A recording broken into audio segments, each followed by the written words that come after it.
ഈ പേരൻസിൻ്റെ over influence.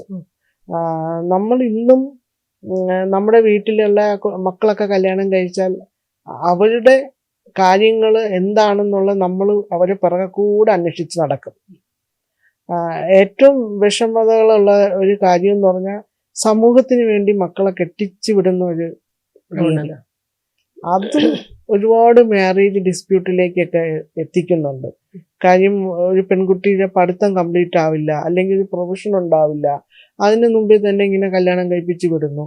സ്വാഭാവികമായിട്ട് ഈ പെൺകുട്ടി തൻ്റെ കൂട്ടുകാരൊക്കെ നല്ല പൊസിഷനിലിരിക്കുന്നു, അവർക്കതൊരു വല്ലാത്തൊരു വിഷമമാണ്. തൻ്റെ ജീവിതം ഇങ്ങനെ ആയിപ്പോയല്ലോ. പിന്നെ ഉടനെ കുട്ടി ഉണ്ടാവുന്നു. കുട്ടി ഉണ്ടായി കഴിഞ്ഞാൽ പിന്നെ ഇനി എനിക്കൊന്നും പഠിക്കാൻ പറ്റുന്നില്ല, ബാധ്യതകളായി പോകണല്ലോ എന്നൊക്കെ പറഞ്ഞിട്ട് ചെറിയ ചെറിയ വിഷമത്തോടെ ഡിപ്രഷന്റെ സ്റ്റേജിലേക്കൊക്കെ എത്തുന്ന സമയത്ത് പൊട്ടിത്തെറികളും പിന്നെ സ്വയം ജീവിക്കാൻ വേണ്ടിയുള്ള ഒരു പ്രവണതയും ഒക്കെ ആയിട്ട് ഈ ബന്ധങ്ങളിൽ നിന്നും ചാടി ഇറങ്ങിപ്പോകുന്ന ഒരു പ്രവണത ഇപ്പോൾ കാണുന്നുണ്ട് ഒരുപാട്. Means husband and wife relationship വേണ്ട. പക്ഷെ ഇതിലുള്ള ഒരു വലിയ അപകടം എന്ന് പറയുന്നത്, ഒരു കുട്ടി ഉണ്ടാവാം, 1-2 കുട്ടികളുണ്ടാവാം, ആ കുട്ടികളെ നോക്കേണ്ട ബാധ്യത ഈ പെൺകുട്ടിയുടെ അച്ഛനും അമ്മയ്ക്കും ഒക്കെയാണ്. അപ്പം ഉള്ളൊരു പ്രശ്നം, നമ്മൾ വിചാരിക്കുന്നത് ഈ അപ്പൂപ്പനും അമ്മൂമ്മയ്ക്കൊക്കെ കുട്ടികളെയൊക്കെ നോക്കുന്നത് ഭയങ്കര സന്തോഷകരമായിട്ടുള്ള അവസ്ഥയെന്നാണ്. പല ആൾക്കാരുടെ സംസാരിക്കുമ്പം ചില ആൾക്കാർ തന്നെ പറയാറുണ്ട്, ഇപ്പം മകളെ കെട്ടിച്ചു വിട്ടത് കൊണ്ട് മകളുടെ കുട്ടിയും കൂടെ ഞങ്ങൾ നോക്കേണ്ട സ്ഥിതിയാണ്. കാര്യം ഞങ്ങൾക്കൊരു സമയമില്ല ഒരു യാത്ര പോകാനോ ഒന്നിനും. കാര്യം ഈ മകൾ ആദ്യം തൊട്ട് വീട്ടിലെ കാര്യങ്ങൾ റെസ്പോൺസിബിലിറ്റി ആയിട്ട് ചെയ്യാറില്ല. സ്വാഭാവികമായിട്ട് കുട്ടിയുടെ എല്ലാ കാര്യങ്ങളും ഈ ഗ്രാൻഡ് പാരൻസ് ആണ് ചെയ്യുന്നത്. അപ്പം നമ്മളെപ്പോഴും ചർച്ച ചെയ്യുന്ന എന്താണ്, ആൺകുട്ടികളുടെ റെസ്പോൺസിബിലിറ്റിയെ കുറിച്ച് മാത്രമാണ്. മാഡം, ഞാനൊന്ന് ചോദിച്ചോട്ടെ, ഈ ക്രിസ്ത്യൻസ് ഒക്കെ പ്രീ മാരിറ്റൽ കൗൺസിലിംഗ് നടത്താറുണ്ട്, അത് ഇത്രത്തോളം പ്രയോജനപ്രദമാണ്? ഞാൻ കണ്ടിട്ടുള്ള പല ക്രിസ്ത്യൻ ഡിസ്പ്യൂട്ട്സ് ആയിട്ട് വരുന്ന ഫാമിലിയിലും കൂടുതലും ഈ കുറച്ചൊക്കെ അവർക്കൊരു പ്രയോജനം ഉണ്ടെങ്കിലും ഭയങ്കരമായിട്ടുള്ള സ്പിരിച്വൽ ആയിട്ടുള്ള തോട്ട്സ് ഒന്നും ഇല്ലാത്ത ആൾക്കാർക്ക് അതൊന്നും വലിയ രീതിയിലൊന്നും ഒന്നും ഫീൽ ചെയ്യാറില്ല. കാര്യം എന്താണെന്ന് വെച്ചാൽ നമ്മൾ പറയുന്ന പല കാര്യങ്ങളും ഇപ്പം നമ്മളെ കൗൺസിലിംഗ് സെഷനിൽ നമ്മൾ മനസ്സിലാക്കേണ്ട എങ്ങനെയാണ്, നമ്മുടെ പേഴ്സണാലിറ്റീസ് എന്താണെന്ന് തിരിച്ചറിയുക എന്നുള്ളതാണ്. ഇപ്പം എനിക്കും മാഡത്തിനും ഒരേപോലെയുള്ള പേഴ്സണാലിറ്റി ഉണ്ടെങ്കിൽ മാത്രമേ നമുക്ക് ഇതേപോലെയുള്ള തുറന്ന ചർച്ചയ്ക്ക് പോലും ഇരിക്കാൻ പറ്റത്തുള്ളൂ, അല്ലേ? അപ്പൊ സ്വാഭാവികമായിട്ട് അങ്ങനെയുള്ള കാര്യങ്ങളൊക്കെ അവിടെ എത്രത്തോളം ചർച്ചയ്ക്ക് എടുക്കുന്നുണ്ടെന്നുള്ളത് അറിയില്ല എനിക്ക്. കാര്യം ഞാൻ അങ്ങനെ ഒരു ക്രിസ്ത്യന്റെ പ്രീ മാരിറ്റൽ കൗൺസിലിംഗ് സെക്ഷനിൽ പങ്കെടുത്തിട്ടില്ല.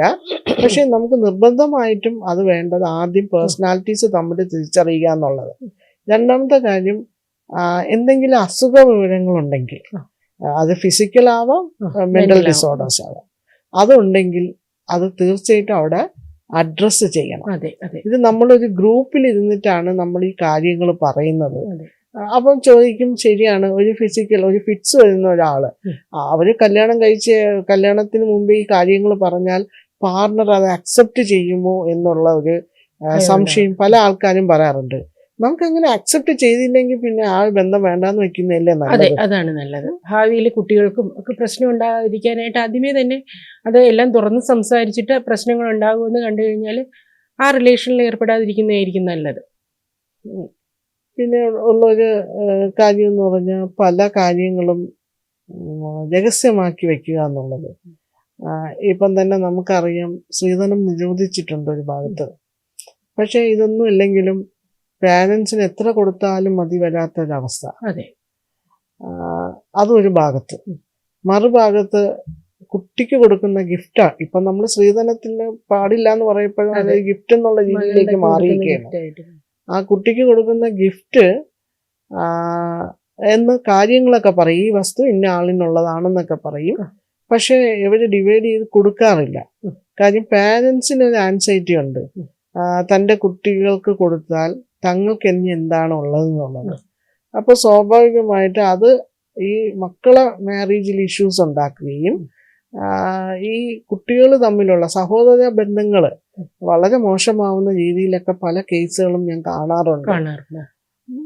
ഇതുമെല്ലാം ഒരു ഡിസ്പ്യൂട്ടിലേക്കാണ് എത്തുന്നത്. പിന്നെ കാര്യം ഈ പെൺകുട്ടിയെ സംബന്ധിച്ചിടത്തോളം അച്ഛൻ്റെ അമ്മയുടെ അടുത്തോ പോയി അവർ കൊടുക്കാന്ന് പറഞ്ഞ ഗിഫ്റ്റ് എനിക്ക് എന്ത് തന്നില്ല എന്ന് ചോദിക്കാൻ പറ്റുന്നില്ല. അതിനോടൊപ്പം തന്നെ ഞാനിപ്പോൾ വേറൊരു പ്രവണതയും കാണുന്നുണ്ട്. പെൺകുട്ടികളും ഹസ്ബൻഡിന്റെ വീട്ടിലെ സ്വത്തിന് വേണ്ടി ചോദിച്ച് ബഹളം ഉണ്ടാക്കുന്ന കേസുകളും ഉണ്ട്. അതെ, രണ്ടു കൂട്ടരും അങ്ങനെ പ്രശ്നങ്ങൾ ഉണ്ടാക്കാറുണ്ട്. അപ്പോൾ ഇപ്പോൾ ഒരു ലാൻഡഡ് പ്രോപ്പർട്ടി ആണെങ്കിൽ ഇപ്പോൾ അച്ഛൻ്റെയും അമ്മയുടെയും ലൈഫ് ഇൻട്രസ്റ്റ് വെച്ച് കുട്ടികൾക്കത് എഴുതി കൊടുക്കുക. അപ്പോൾ അച്ഛൻ്റെയും അമ്മയുടെയും ജീവിതകാലം അവർക്കത് ഉപയോഗിക്കുകയും അവിടെ താമസിക്കുകയും ഒക്കെ ചെയ്യാവുന്നതാണ്. അപ്പോൾ ഭാവിയിൽ അത്തരം പ്രശ്നങ്ങൾ ഒഴിവാകുകയും ചെയ്യും. അത് തന്നെയായിരിക്കും നല്ലതെന്നാണ് എനിക്ക് തോന്നുന്നത്. സഹോദരങ്ങൾ ബന്ധവും അതുപോലെ തന്നെ ഭാര്യാഭർത്തൃ ബന്ധവും ഒക്കെ പ്രശ്നങ്ങളില്ലാതെ കൊണ്ടുപോകാനായിട്ട് അതുവഴി കഴിയും. ഞാൻ പല പ്രാവശ്യം കണ്ടിട്ടുള്ള ഒരു കാര്യം എന്താണെന്ന് വെച്ചാൽ ഈ പ്രോപ്പർട്ടി ഡിവൈഡ് ചെയ്ത് കൊടുക്കാന്നൊക്കെ പറയും. പക്ഷേ ഈ പാരൻസിന്റെ ഏജിങ്ങിലുണ്ടാവുമ്പം സ്വാഭാവികമായിട്ടും നമുക്കറിയാം ഏജിങ്ങില് പ്രായം കൂടപ്പോ ആൻസൈറ്റി കൂടും. അതെ, പ്രായം കൂടുമ്പോൾ ആൻസൈറ്റി കൂടും. ആൻസൈറ്റി കൂടപ്പോ എന്താ സംഭവിക്കുന്നത്? ഇവര് കൊടുക്കാന്ന് പറഞ്ഞ സംഭവം ഒന്നും കൊടുക്കൂല. എന്റെ കാലം കഴിഞ്ഞിട്ടൊക്കെ എടുത്താൽ മതി എന്നൊരു കാഴ്ചപ്പാട് വേണം. അത് മാഡം അതിനുള്ള പോംവഴിയാണ് ഞാൻ പറഞ്ഞത്. അച്ഛൻ്റെയും അമ്മയുടെയും ജീവിതകാലം അവർക്ക് അവിടെ താമസിക്കാനും ആ പ്രോപ്പർട്ടിയുടെ ഉള്ള ആദായം എടുക്കാനും ഒക്കെ കഴിയും. ലൈഫ് ഇൻട്രസ്റ്റ് വെച്ച് മക്കൾക്ക് ട്രാൻസ്ഫർ ചെയ്യാം. അപ്പൊ അച്ഛൻ്റെയും അമ്മയുടെയും കാലശേഷം ആ പ്രോപ്പർട്ടി അവർക്ക് തന്നെ കിട്ടുകയും ആ ഡിസ്പ്യൂട്ടുകൾ ഒഴിവാകുകയും ചെയ്യും. ഇതില് വേറൊരു പ്രശ്നമുള്ളത് ഞാൻ കാണുന്ന കേസിൽ നിന്ന് പറയണതാണ്. ഇപ്പൊ കല്യാണം കഴിഞ്ഞിട്ട് വരുന്ന സമയത്ത് പറയും ഇന്ന സ്ഥലത്തുള്ള വസ്തു കൊടുക്കാം, റോഡ് സൈഡിലുള്ള വസ്തു കൊടുക്കാന്ന് പറയും. പിന്നെ അപ്പൊ അത് കിട്ടൂല. അതല്ലെങ്കിൽ ചിലപ്പോൾ ആദ്യമേ പറയും ഇന്ന സ്ഥലത്ത് വേറൊരു വസ്തു ഉണ്ട്, അത് നിനക്കായിരിക്കും വേണമെന്ന് പറയും. പക്ഷെ ഇവർ എഴുതി വെക്കത്തില്ല. അടുത്ത ഒരാള് കല്യാണം കഴിക്കും, ഇളയാള് കല്യാണം കഴിച്ച് ഇപ്പൊ മെയിൻ റോഡ് സൈഡിലായിരിക്കും വസ്തു കൊടുക്കുന്നത്. സ്വാഭാവികമായിട്ട് മൂത്ത മരുമകൻ എനിക്ക് ആ വസ്തുവിൽ നോട്ടം ഉണ്ടാവും. അങ്ങനെ നോട്ടം ഉണ്ടാവുന്ന സമയത്ത് എന്ത് പ്രശ്നം ഉണ്ടാകുന്നത്? വലിയ കോൺഫ്ലിക്റ്റ് ആണ് ഉണ്ടാവുന്നത്. അതെ അതെ, അത് ഒഴിവാക്കാനാണ് ഞാൻ പറഞ്ഞത്. ഇപ്പൊ 2 മക്കളുണ്ടെങ്കിൽ അവർക്കൊരു ഈക്വൽ ഇമ്പോർട്ടൻസ് കൊടുത്ത് അച്ഛൻ്റെയും അമ്മയുടെ അവകാശം സംരക്ഷിച്ച് അവർക്ക് എഴുതി കൊടുക്കുക. അപ്പൊ സഹോദര ബന്ധവും നിലനിൽക്കും. അവർക്ക് ഭാവിയിൽ വിവാഹത്തിൽ വേറെ പ്രശ്നങ്ങൾ, ദാമ്പത്യ പ്രശ്നങ്ങൾ ഉണ്ടാകുന്നത് ഒഴിവാക്കാനായിട്ട് കഴിയും. പിന്നെ ഞാൻ നമ്മൾ ഈ മാരേജ് ഇഷ്യൂസിൽ നോക്കുന്ന സമയത്ത് ഹസ്ബൻഡും വൈഫും കൂടെ ഒരു വീട്ടിലാണെങ്കിലും ഒരുപാട് അകൽച്ചയായിരിക്കും. വൈകാരികമായിട്ടുള്ള അകൽച്ചകൾ ഒരുപാട് കാണും. സ്വാഭാവികമായിട്ട് ഹസ്ബൻഡിനും വൈഫിനും ഇൻകം ഒക്കെ ഉണ്ടാവാം, എംപ്ലോയീസ് ഒക്കെ ആയിരിക്കും. പക്ഷെ ഇവർ എന്ത് ചെയ്യുമെന്ന് വെച്ചാൽ ഇവര് എവിടെയെങ്കിലുമൊക്കെ FD ഇടും. FD ഇട്ടിട്ട് രണ്ടുപേരും പരസ്പരം പറയില്ല. അല്ലെങ്കിൽ ചിലപ്പോൾ ഒരാളായിരിക്കാം ഇടുന്നത്, പക്ഷെ പെട്ടെന്ന് ആയിരിക്കും ഒരാള് മരണപ്പെട്ടു പോകുന്നത്. എന്തെങ്കിലും ആക്സിഡന്റോ എന്തെങ്കിലും ഫിസിക്കൽ കോഴ്സ് കൊണ്ട് മരിക്കുകയാണ്. സ്വാഭാവികമായിട്ട് വൈഫിന് അറിയാൻ പറ്റുന്നില്ല ഹസ്ബൻഡിന് എവിടെയൊക്കെ അക്കൗണ്ട് ഉണ്ടായിരുന്നു അല്ലെങ്കിൽ എവിടെയൊക്കെ FD ഇട്ടിട്ടുണ്ടെന്നൊന്നും അറിയാൻ പറ്റില്ല.